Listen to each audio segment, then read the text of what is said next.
Hey guys, it's History Behind the Warrior, and today we're going to do another episode of HBTalks. Today we're going to be talking about rage quitting and how it honestly does affect fighting games in a negative way. Now, I'm no saint to this. I have rage quit on a game. Of course, many people have rage quit at a game before, but we'll be talking about how rage quitting in fighting games is actually a lot worse than those of the FPS genre. Now obviously there's some people who don't really understand the concept of rage quitting. Well, the clue's in the name. Basically, you're playing against someone, the person's pretty much ripping you to pieces, and out of sheer rage and frustration you leave the game, or the other person leaves instead. But this isn't a huge problem for some genres like the FPS one, since if a person leaves then they'll instantly get replaced by someone else. But in fighting games it comes down to a 1v1 kind of battle, so if your opponent ends up leaving you can usually be left quite unsatisfied with your victory. But this can also affect someone's gaming stats. For those of you who don't know, each player that usually participates online has their own win-loss record,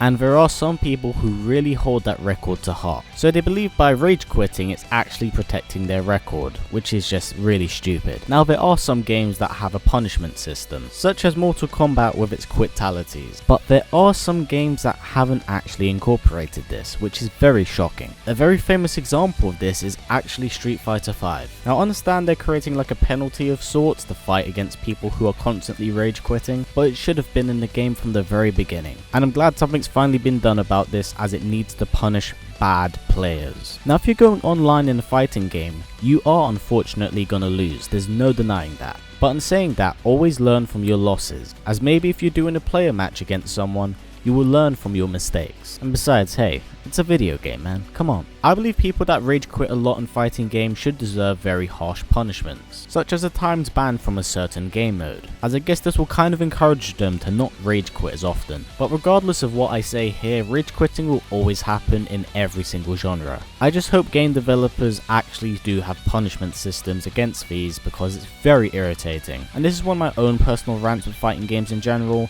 because last night I was actually playing a few player matches. I was winning some matches and I didn't get 1 or 2 rage quits.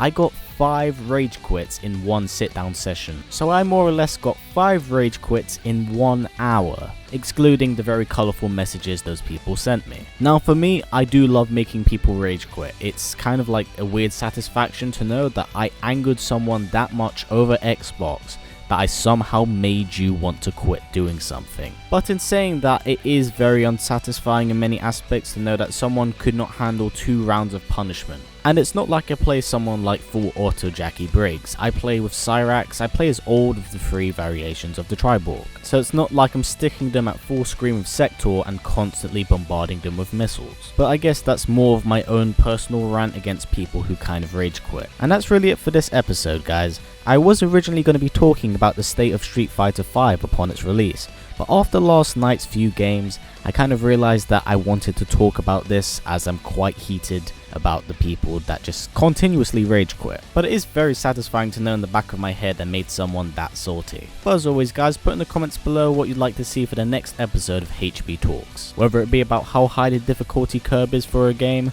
or the state of a game upon its release like Street Fighter V. Just to let you guys know, I'm not shitting on Street Fighter V, I think the gameplay of it is really good. But anyway, as always guys, please comment, like, subscribe and share this video with everyone you know. Take care, and I will see you guys next time.